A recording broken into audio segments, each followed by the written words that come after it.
Recording चालू कर दी। हाँ, तो एक्चुअली क्या है कि हमने ये पढ़ा था, और अगर जैसे पोटेंशियल एनर्जी को वेक्टर फॉर्म में लिखेंगे तो लिखेंगे माइनस पी डॉट ई। और हमने क्या पढ़ा था, और भी कई चीजें पढ़ी थी, जैसे कि work done in rotating PE cos theta initial minus cos theta final. ठीक है, ये सारी चीजें हमने पढ़ी थी डाइपोल एनालॉजी में, और मतलब पढ़ेंगे मतलब। और एक्चुअली क्या है कि और भी दो चीजें थी, जो कि magnetic field at axial point and equatorial point, sorry, electric field at axial point and equatorial point of dipole. क्या था बच्चों? 2kp/r³ ये एक्सियल पे हुआ करता था, और इलेक्ट्रिक फील्ड एट इक्वेटोरियल पे क्या हुआ करता था?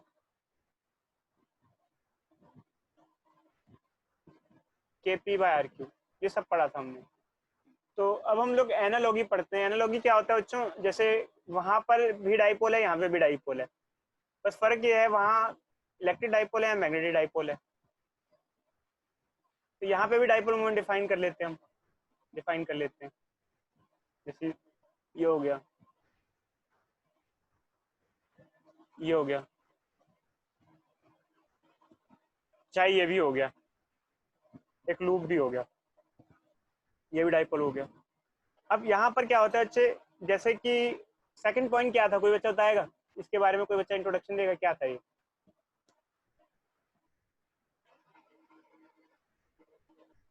हेलो,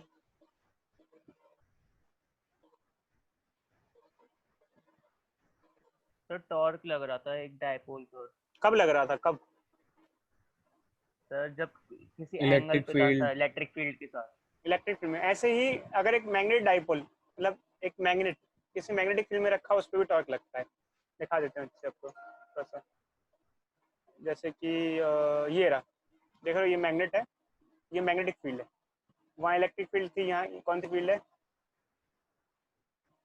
मैग्नेटिक फील्ड है। अगर कोई मैग्नेट डाइपोल मैग्नेटिक फील्ड में रखा है तो उस पर टॉर्क लगता है। बस ये है कि टॉर्क में कुछ चीज़ें चेंज हो जाती है, फॉर्मूला जो हम निकालते हैं कुछ चीज़ें चेंज हो जाती है। जैसे कि फॉर्मूला क्या हो जाएगा यहाँ पर, बोलो?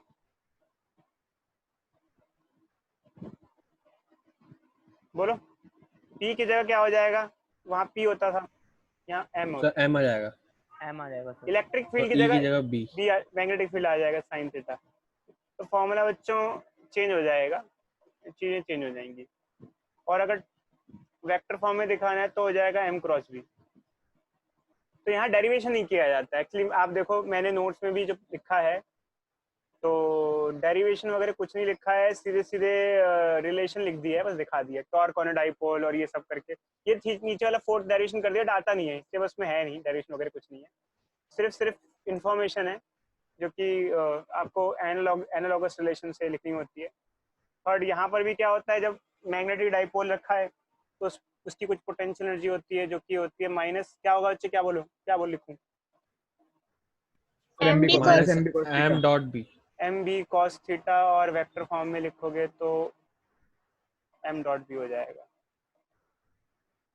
माइनस एम डॉट बी हो जाएगा। तो यहाँ पे भी वर्क डन का फॉर्मूला आ जाएगा फोर्थ, और वर्क डन का फॉर्मूला क्या आ जाएगा? पी ई की जगह M B cos theta initial minus cos theta final. और यहाँ पे भी एक्सियल और इक्वेटोरियल पॉइंट पे फील्ड आ जाएगी, बट यहाँ इलेक्ट्रिक फील्ड नहीं होगी, यहाँ मैग्नेटिक फील्ड होगी। तो कुल मिला के बच्चे कुछ फॉर्मूले बनते हैं एनालॉगस रिलेशन से, जो कि हमें पढ़ने होते हैं।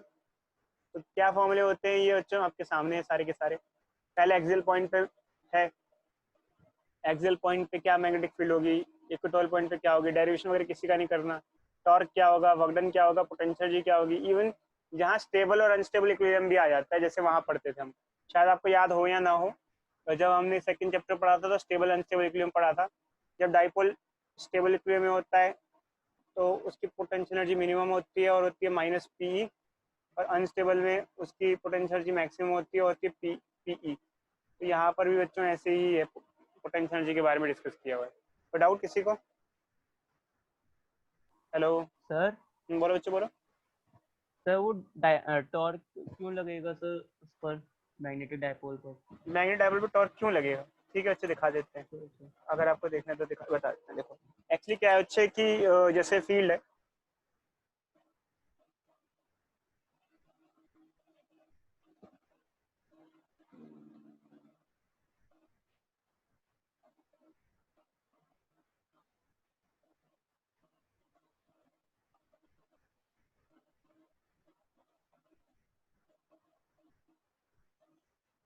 ये नॉर्थ और साउथ पोल है, जैसे साउथ पोल नॉर्थ पोल इधर मान लो,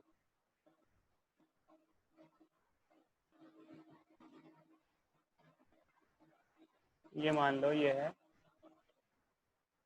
नॉर्थ पोल, ये है साउथ पोल, ये एक्सटर्नल फील्ड है। इसमें एक डाइपोल रखा है, मतलब मैग्नेट रखा है। मैग्नेट भी हो सकता है, करंट कैरिंग कॉइल भी हो सकती है, क्योंकि डाइपोल हमने सिर्फ डाइपोल बोला है, दिखाने में आपको मैग्नेट दिखाया है। मैग्नेट की जगह आपको करंट कैरिंग कॉइल भी बोल सकते हैं, क्योंकि वो भी एक डाइपोल ही होता है। जैसे मान लो अच्छे फील्ड है, फील्ड अगर ऐसी है तो ऐसे मान लो यहाँ नॉर्थ पोल रखा है एक तरीके से, और यहाँ क्या रखा होगा, इसका मतलब साउथ रखा होगा, ऐसे कुछ रखा है। समझ में आ रहा है या नहीं आ रहा? Yes sir. तो अब क्या होगा अच्छे, ये जो साउथ होगा वो इसको खींचेगा, इसको खींचेगा, इसको नॉर्थ को अपनी तरफ खींचेगा ऐसे, और ये साउथ पोल, और ये वाला लेफ्ट वाला नॉर्थ पोल साउथ को अपनी तरफ खींचेगा, तो फोर्स लगाएगा, तो फोर्स लगाने से रोटेशन हो जाएगा, टॉर्क प्रोड्यूस होगा और ये रोटेट करेगा, रोटेशन होगी। समझे नहीं समझे? हेलो? यस सर, समझ गया। तो एक नियम होता है, अच्छा ध्यान रखना हमेशा, जैसे इसमें भी हम स्टेबल अनस्टेबल इक्विलिब्रियम की बात करते हैं। कभी भी आप किसी एक मैग्नेट को ना एक्सटर्नल फील्ड में रखो, जैसे ये एक्सटर्नल फील्ड है, तो हमेशा कुछ देर बाद फील्ड की डायरेक्शन में अलाइन हो जाता है। ऐसे रखोगे भी तो कुछ देर बाद आपको ऐसा नहीं मिलेगा। कैसा हो जाएगा? ऐसा हो जाएगा, फील्ड की डायरेक्शन में अलाइन हो जाएगा, ऐसे हो जाएगा, अपने आप को फील्ड की डायरेक्शन में अलाइन कर देता है। समझे नहीं समझे? स्टेबल इक्विलिब्रियम में आ जाता है, मतलब फील्ड की डायरेक्शन में अलाइन करने का मतलब ये है कि स्टेबल इक्विलिब्रियम में आ जाता है। आमतौर पे आप एक रस्सी से एक मैग्नेट को बांध दो, अर्थ आप हम अर्थ पे रहते हैं, क्या होगा? कोई बच्चा बताएगा, एक रस्सी से एक मैग्नेट को बांध के अपने टांगा, क्या करेगा? कुछ देर बाद क्या होगा? मैग्नेट, हेलो बोलो अच्छे बोलो, घर पे रस्सी से मैग्नेट को टांगोगे तो क्या होगा? सर वो नॉर्थ अपने आप पोल ही की तरफ अलाइन कर अलाइन हो जाएगा जाए। अपना। नॉर्थ साउथ पोल की डायरेक्शन में अलाइन हो जाएगा, मतलब जो अर्थ की मैग्नेटिक फील्ड है ना उसमें अलाइन हो जाएगा वो। तभी तो हम कहते हैं कि देखो ये मैग्नेट है, इधर नॉर्थ पोल है, इधर साउथ पोल है। मैग्नेटिक, अगर आपके पास घर पे कंपास नहीं है तो कोई दिक्कत नहीं है, अगर आपके पास मैग्नेट है तो काफी है। मैग्नेट सिर्फ सिंगल एक मैग्नेट कंपास की तरह ही तो होता है। समझ में आ रहा है नहीं आ रहा? हेलो? आ गया सर। अगर किसी के घर में कंपास नहीं है तो कोई दिक्कत नहीं है, मैग्नेट कोई टांग दो, वही कंपास होता है। Single magnet is also compass, एक सिंगल मैग्नेट कंपास ही होता है। उसको टांग दो, कुछ देर बाद वो अलाइन हो जाएगा, जिस डायरेक्शन में अलाइन होगा नॉर्थ साउथ पोल की डायरेक्शन में अलाइन हो जाएगा वो। तो ये होता है बच्चे। तो ये कुछ फॉर्मूलेज हैं यहाँ पर, और इससे रिलेटेड न्यूमेरिकल्स हमें करने होते हैं काफ़ी सारे, जो कि एनालॉगी है। उसके बाद बच्चों हम आगे बढ़ते हैं, कुछ पोर्शन तो यहाँ पे एलिमिनेट हो चुका है, तो लगभग लगभग एक दो क्लास में ये चैप्टर खत्म ही हो जाएगा, एक दो क्लास में। तो टाइम बच्चों हो गया है, फिर भी चलो कुछ न्यूमेरिकल, एक दो न्यूमेरिकल चालू करते हैं। इवन मैं मार्क करा देता हूँ बच्चों, अच्छी बात है, कुछ न्यूमेरिकल आपको मार्क करा देते हैं, क्लास करके रखना।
लो बच्चों मार्क करता हूँ, मार्क करो क्वेश्चन, चालू करो,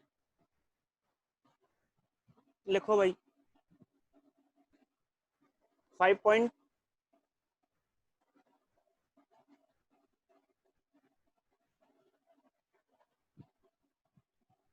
5.5 5.6 फॉर्मूले बेस्ड हैं सारे के सारे। 5.5 5.6 5.7 5.8 5.9 यहाँ तक।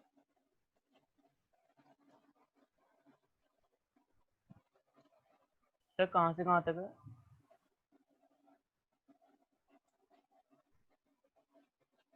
5.5 से लेके 5.9 तक।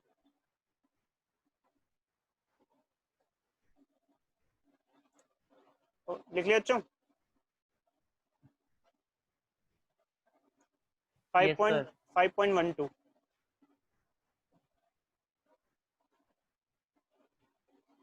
बस। देखो बच्चों बाकी अगर आपसे हुआ तो ठीक है, वरना हम नेक्स्ट क्लास में कंटिन्यू करेंगे इसको ही।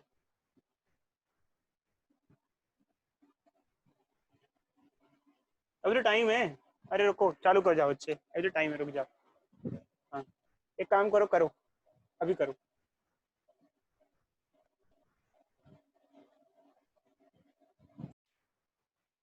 5.7 कैसे करोगे बताओ?